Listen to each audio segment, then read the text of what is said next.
have our next speaker, Miss Ishi Khosla. She is a clinical nutritionist. She's a columnist, author, entrepreneur, researcher. She is the founder of the Celiac Society of India, which is one of its kind society in India. She's an author of many books. Some of them are Eating at Work, The Diet Doctor, Is Wheat Killing You, and The Cholesterol Facts. She regularly writes for leading newspapers and magazines.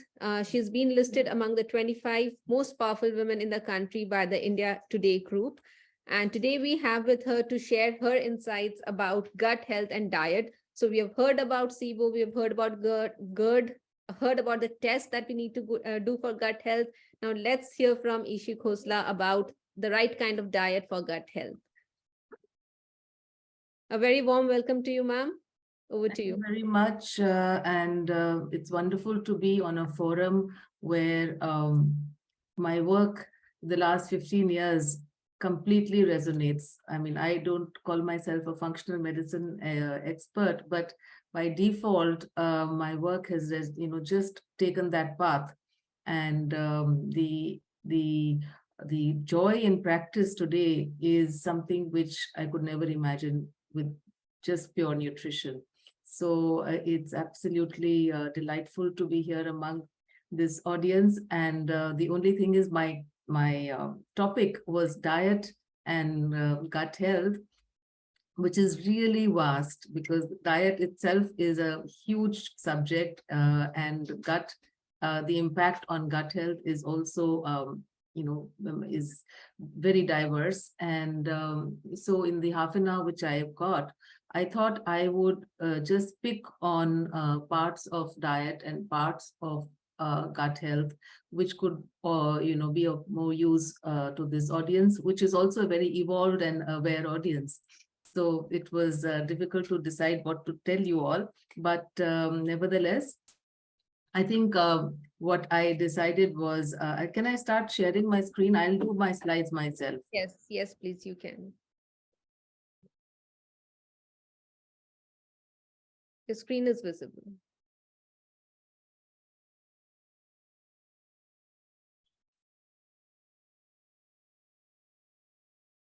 Yeah, so in fact, my book, it's in maybe the next 2 weeks, it would be out, and it's called the 4G Code of Good Health, the 4Gs of Good. And this basically was talking about the Gs are gut, girth, gluten, and glucose. So I took this, the 4Gs as a cue to help me decide what I would speak. So I have decided to speak on gut, gluten, and glucose, and a little bit about the girth, so that it becomes more focused. And this is something which everybody in this audience understands. Today, we are finding the science around this, but 2,500 years ago, Hippocrates had already said all diseases begin in the gut. And maybe we can also say that even well-being begins in the gut. Everything from, just being who you are all starts here.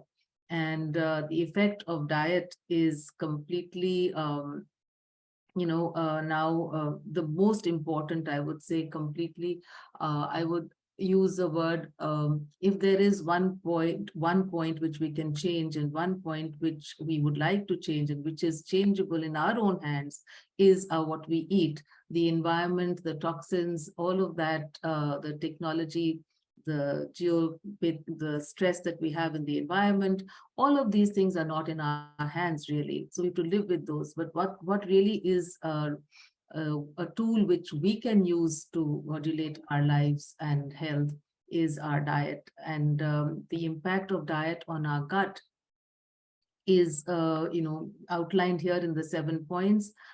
First of all, it's the gut provides the barrier function, which provide basically the most basic form of immune system. And it is the seat of the microbiome. The most of the microbiome in the body is in the gut. And everything is actually modulated by this microbiome. It impacts our nutrition absorption, whatever we are eating, or how much we are absorbing. Inflammation is one of the mechanisms which today is what we call the root cause of all diseases. And it all starts here.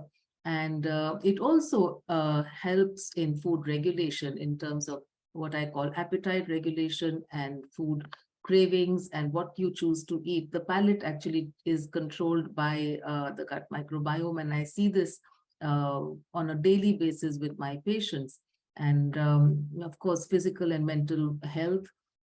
We all understand today, this audience is not new because so many sessions have happened. I will not elaborate, but certainly this is the gut feeling and the gut brain axis, all of that has been established. And lastly, epigenetics, that it's the microbiome which is also controlling the effect of our genetic makeup, which means which genes are going to be expressed and which are going to be silenced. So profound. I mean, literally everything has a origin here. So the one square thing, which I would say is in our control, is how we eat and what we put into our mouths. And that can control so many parts of our life, including our genetic expressions. This to this audience is something which I don't need to explain, but for the lay audience, this is a slide which is basically showing you the barrier function. The cells on the left side are very tightly joined, and this is the mucosal membrane, the epithelial cells, and on the right side are open, and that's what we call the leaky gut, which allows the passage of toxins and undesirable elements into the bloodstream, causing systemic inflammation. And all of this starts with the wrong kind of food and the dysbiosis. So there is something to be said about this aspect of our body, which is the girth, which means the circumference around our waist measurement, we call it abdominal fat, the visceral fat. So right in front, I mean, we have the gut inside, and outside is a girth, and how much we measure outside is a marker of inflammation, and also the propensity to developing diseases in lifestyle diseases.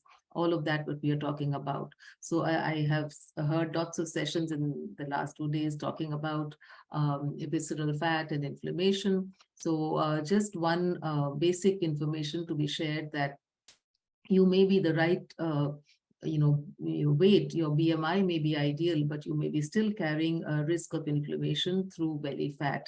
So we call these people the thin fat people with little muffin tops. And that is telling us that there is something going on which is not right in your gut, which is causing this, the excessive, the belly fat, and which is correlated to health. So all of these are really starting with what we are eating, affecting our gut, and then thereafter. So just for the audience sake, the measurement of the belly fat has been identified with high risk and low risk, and the ideal is 90 centimeters, less than 90 centimeters for men and less than 80 centimeters for women. And this is a tighter regulation for the South Asian population compared to the Caucasian, because of our genetic predisposition to diseases. So and of course, the ideal BMI for Indians, again, is less than 23 as against the Caucasians, which is less than 25. So just trying to connect the fact that how the gut microbiome can impact our health. And, the word dysbiosis is very, very well understood. the disbalance between the good and the bad bacteria and the microbes in our gut, which leads to, like I said earlier, absorption issues, deficiencies, nutritional deficiencies are today really a huge micronutrient deficiencies, a big public health challenge, starting from anemia to vitamins, B12, D, etc., etc., and ultimately leading to disorders and diseases. And we actually can map a lot of the issues that we are dealing with today, including autoimmunity, cancer, and the abnormal cellular health, to deficiency disorders. And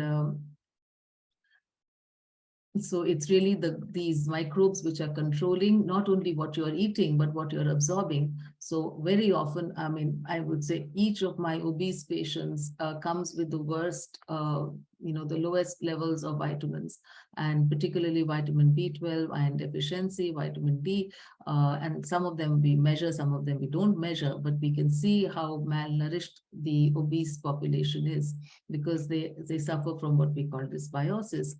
And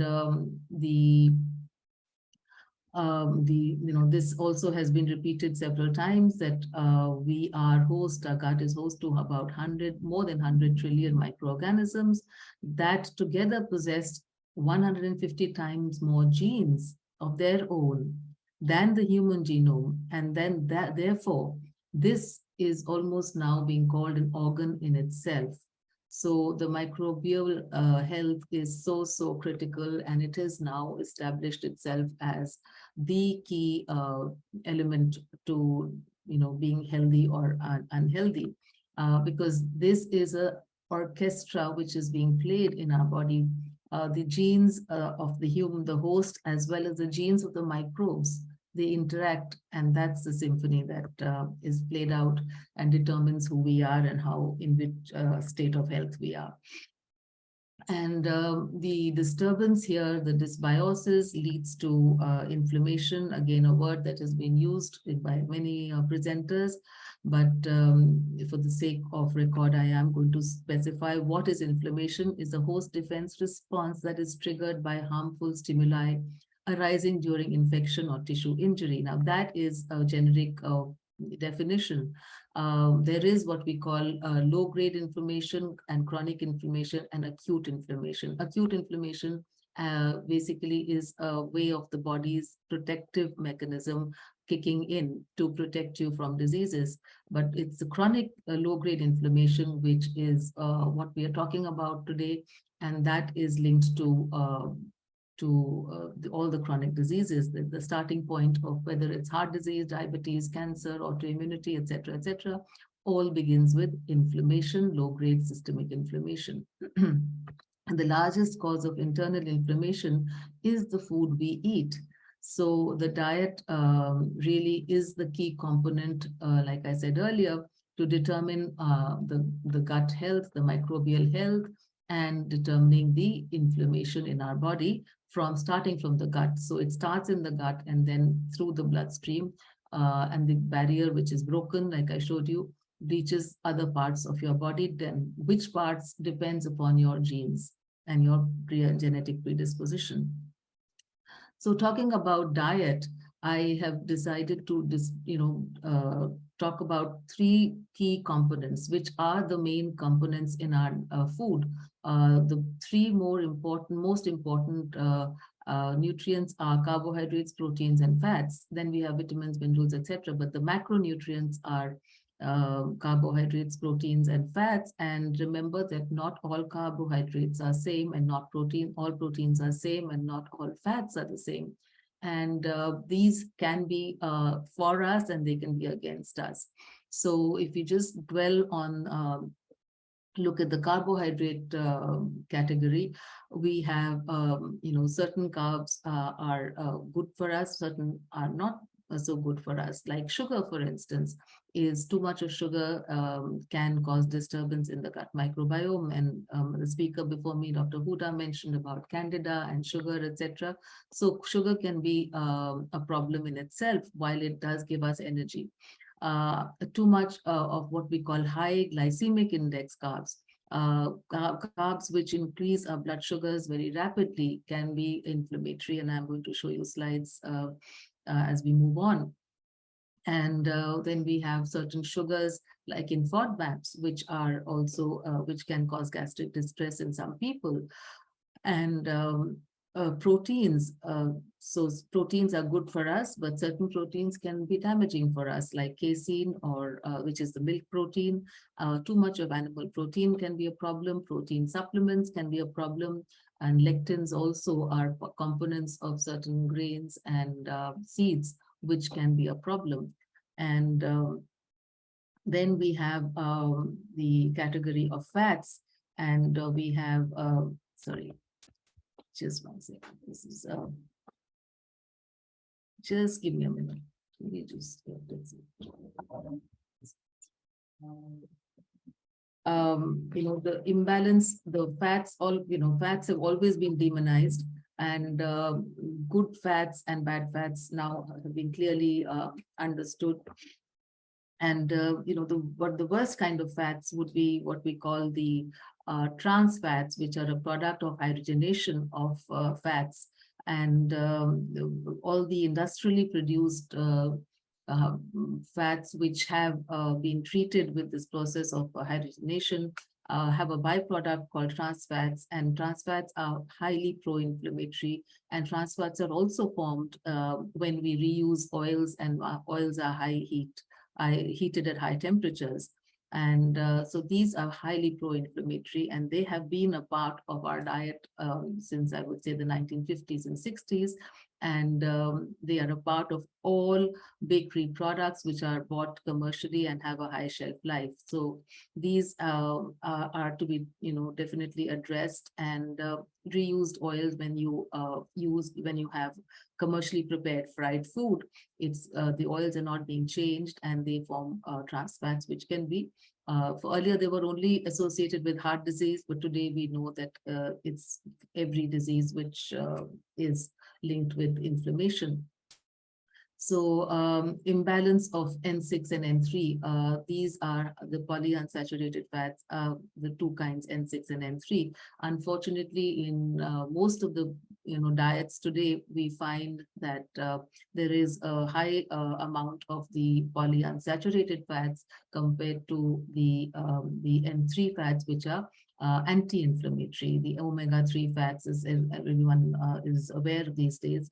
These are highly anti-inflammatory, and if you have an imbalance between the two, we are in a state of chronic inflammation, and we are seeing that today.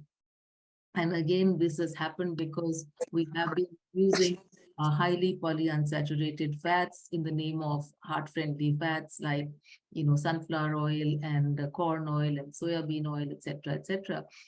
Even kardi oil have been sold as heart-friendly, but these are highly polyunsaturated PUFAs, and these PUFAs, N6 PUFAs, are pro-inflammatory in excess. So we have tilted the balance in out of favor rather, and caused inflammation. And again, something to be said about butyrate. Dr. Anjali Huda just mentioned this, that these are gut-friendly fats, and they can provide fuel to the gut lining. But unfortunately, thanks to our own science and our own fraternity, these went out of fashion and became dangerous fats. We stopped having ghee and butter, and therefore also affected our gut negatively. So just it's not moving. Shall I share the slides for you, ma'am? No, I'm fine. Just I think it's just hung for a minute. Yeah. Okay. So the mechanisms, there are many mechanisms for how the gut lining gets affected by the diet that we have. And like I said, I'm going to focus on gluten and, the sugars, glucose. And here is something which is telling you about how lipopolysaccharides, LPS, is something which is formed when there is dysbiosis and there is imbalance of the good and bad bacteria. The byproduct is something called lipopolysaccharide, and this enters the it destroys the structure of the epithelium and leads to what we call endotoxemia. Endotoxins are a highly pro-inflammatory, and from the gut they flow into the bloodstream, causing systemic inflammation. And so this is one mechanism, and a disturbed gut microbiome can be caused by many factors, but we know that one of the biggest contributors of this inflammation is gluten. And zonulin is also secreted by, zonulin is a protein which modulates gut permeability and starts the process of chronic inflammatory diseases. And it is triggered by gluten and bacterial overgrowth, which means an imbalance of the good and bad bacteria. Again, it's like so a combination. So these are some of the mechanisms which have been elucidated by research. And the effect is a leaky gut. And when we have a leaky gut, the whole cascade of reactions of inflammation, malabsorption, and the other effects on all the systems starts kicking in. And the gut, like I said, has changed in the last, I would say, after the 1960s. We are seeing profound changes in these in the diet, and leading to dysbiosis, and the deficiencies, disorders, and diseases are really staring us in the face. The burden of these diseases is growing so rapidly. And the more intelligent we are becoming, the more aware we are becoming, the more we are, counting and watching what we are eating, the more we are exercising. I think everything is again falling flat on its face, and it's really nothing is under control, be it anemia, be it cardiometabolic disorders, so-called lifestyle disorders, be it mental health problems, and reproductive issues. Everything is really going out the window. And according to estimates, now this is not something which I can say is a specific figure I'm quoting, but believed to be, say, 1/3 people with chronic diseases are believed to be gluten sensitive.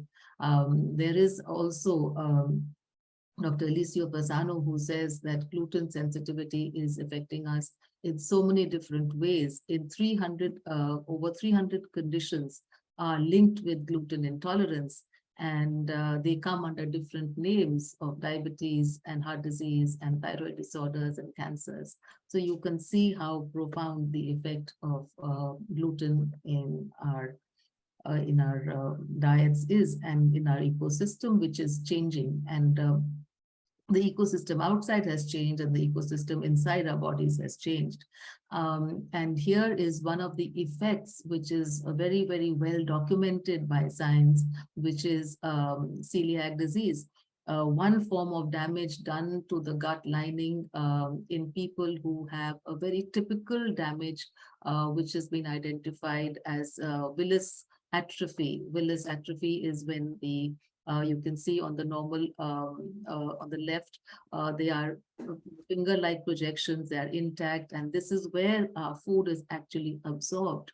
And when gluten attacks people who are sensitive to gluten, this Willis atrophy begins, and they begin to get blunted and gradually become completely flat, and they're bald intestines, where the nutrition of the individual is not taken up, and we see my deficiencies. And so this is a disorder which was, I think, identified about 100 years ago, and the name was given about 60 years ago. And there is very clear cut symptoms and the damage, and the tests for this are very clear. But all of it starts, like I told you earlier, in the previous slides, with the leaky gut and the inflammation, which starts right there.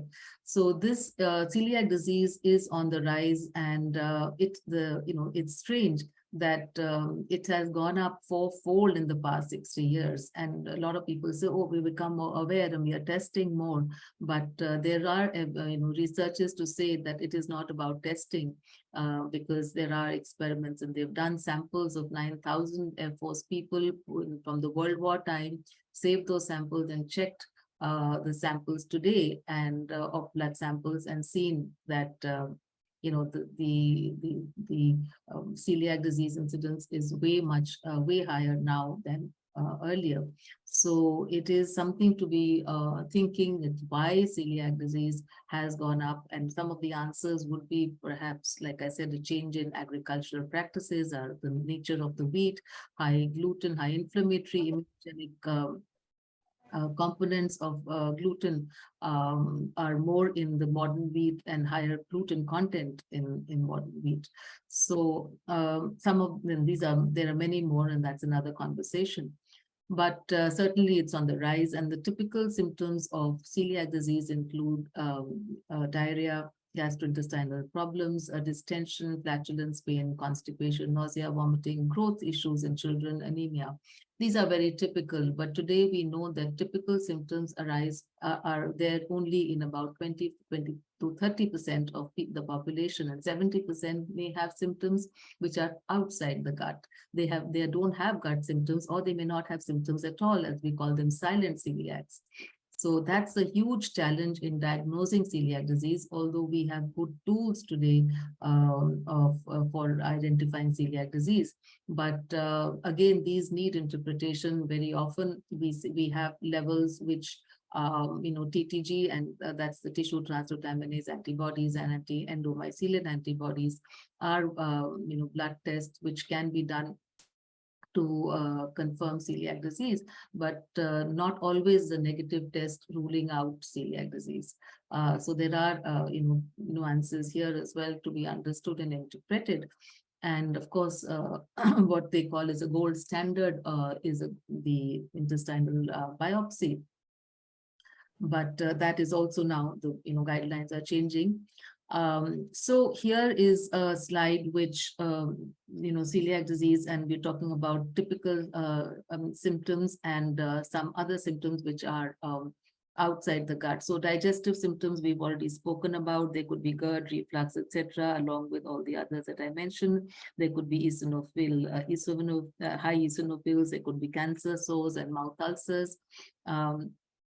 Then there could be liver disease, pancreatic disorders, liver disorders, colon cancer, of course. And a very typical sign is lactose intolerance, fructose intolerance, blood in stools, hepatitis is all part of liver disease. And outside the gut could be skin problems, acne, eczema, dermatitis. Dermatitis herpetiformis is a very typical form of celiac disease, which does not cause an elevation in, basically it doesn't, the gut lining may not get destroyed, but the effect is on the skin, and a typical dermatitis, itchy red rash, which occurs in certain parts of the body, is associated with celiac disease. So in these people, an endoscopic biopsy is of no use, because the damage is not in the gut. And then, of course, we have dry skin, and we have hives and rashes, and rosacea, and all these things which, literally anything and everything can be a part of it. And in psychological issues, anxiety and depression and schizophrenia is also very strongly correlated with celiac disease and gluten intolerance. Of course, we've talked about failure to thrive, and weight issues, failure to gain weight. Earlier, this was a classical picture of a child who is, stunted and has a pot belly, and is underweight. But today I see so many individuals with celiac disease with obesity. So we don't, we never suspected it earlier, and now we check everybody, and we realize how silent and how varied this disorder is. And we also talked about neurological problems, epilepsy, brain fog, ADHD, autism, neuropathies, etc. Muscle problems, a whole lot of bone problems. I don't want to read out all of these, but breathing issues, respiratory disorders, ILD, wheezing and asthma, women's reproductive issues, infertility, miscarriages, chromosomal defects, and general symptoms, of course, of this, we just talk about fatigue and chronic, fatigue syndrome and nutritional deficiencies, and a whole bunch of autoimmune disorders. I'm not going to read out all of these, but some of the most common ones we are seeing are thyroid disorders and alopecia, and that type 1 diabetes is really on the rise, lupus, MS, and so on and so forth. So this, of course, we have already discussed most of this, the symptoms. So I'm going to skip this slide. So here is what I'd like to say, that while we know that wheat is a big culprit in almost, hordes of diseases that we've talked about by damaging the gut lining, and we've talked about the mechanisms. This is sometimes goes beyond just wheat, and sometimes we find that people are getting better, but they're not 100%, and they continue to have some symptoms. And earlier we didn't understand why they were 80% better. And in many of the forums with patients in Celiac Society meetings, they would say that, we've done everything right and we're not getting better. And the child is continuing to have symptoms. And we always blame the families that, you're either not using the right flour, you're cheating, or you're lying, or the child may be eating on his own, or you. So all of these things now, we did not understand that there were grains which were gluten-free. Technically speaking, they are strictly gluten-free, but they behave for the immune system like gluten. And that's the whole science of molecular mimicry, and it's called cross-reactivity. And and actually, when we remove these what we call trigger grains from the diet, in addition to gluten or forms, we find we get 100% results almost. I mean, all the complaints go away, and these include soya, corn, oats, buckwheat, amaranth, and even sabudana, which is an Indian grain. So this is for people, who are in practice. And so there is a whole science around it, and it needs supervision and handholding to get to eliminating these kind of trigger foods. Of course, there are many other aspects of diet which affect the gut, but role of micronutrients is very, very important. And I'm just going to list the most important ones. Include A, because it gives you the structure of the gut lining: vitamin B, C, D, E, zinc, magnesium, calcium, glutamine, selenium, and glutathione. And macronutrients we've already discussed, and of course, not to mention the importance of fiber and phytonutrients I'm going to talk about, and hydration. So all of these do affect gut integrity. And phytonutrients are all the polyphenols found in all the vegetables, fruits, spices, and the colored food that we have around with provided by nature. And so these these polyphenols actually not only provide disease preventing molecules, but they also have epigenetic properties. That means they have the ability to turn on and turn off genes. So they are actually hugely, we've talked about vitamins and minerals all along, but these are the importance of the bright colored vegetables and fruits and the spices, etc. And even our oils and some honeys, they are sources of phytonutrients, which have a huge role to play in our health. and they affect gut integrity as well.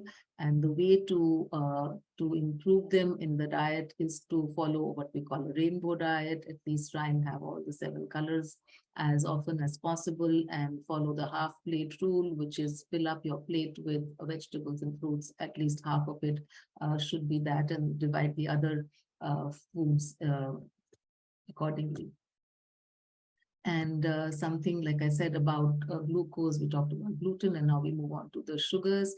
High glycemic meals, which means foods which increase your blood sugars rapidly, which include wheat, which include rice, which includes sugars, and fruit juices, etc.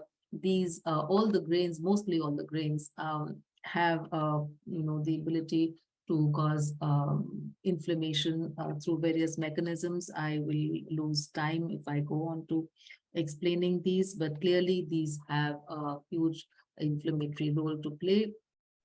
Sorry to interrupt, ma'am. We are over time. Yeah, so just mentioning the importance of low glycemic foods is, I think the audience here does understand. Talking about FODMAPs, are the fermentable oligodimonosaccharides and polyols, certain sugars which bother the gut. And of course, too much of, we talked about Candida. We'll skip this slide. And lastly, what I'd like to say is that we are talking about gut health and diet, which is impacting the individual, but also the importance of what it is doing to the future generations. It's extremely important to understand that many of the diseases we are talking about today are coming from the gut and from in the fetal stage. So, lots of dietary factors, we've discussed some of them, can impact the baby by, producing, and if the mother is making antibodies to foods, these are actually going into the baby's bloodstream even before they are born through the placenta. They're called placental crossovers. And that is setting the stage for these children to develop the risk of diseases later in life. And of course, the type of birth, which means cesarean versus a natural birth, can have a profound impact on the gut of the baby, and of course, breastfeeding, etc. So my last slide is just how diet and gut health are the gateways to good health, and the 4Gs that we spoke about are important.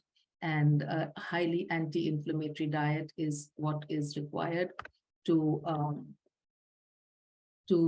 get there, and diet which is going to provide high nutrition, antioxidants, polyphenols, like a rainbow diet, pro and prebiotics, which are important to boost the right kind of bacteria, to prevent dysbiosis, fermented foods, and postbiotics, addressing gut health and digestion and food sensitivities, introducing good fats and adequate proteins, fiber, and fluids, a low glycemic, low carbohydrate, controlled carbohydrate diet, which is low in sugar, no to trans fats and processed foods, which have additives, avoiding excessive alcohol, and of course, an anti-inflammatory lifestyle, which includes yoga, meditation, and an active lifestyle. So with that, I'll conclude this conversation, and thank you very much for your attention. Thank you, ma'am. Thank you for putting the connection so well. I'm sure the audience, loved the session all about how the food is impacting, the gut lining, and then manifesting disease in various ways. Thank you so much. Thank you.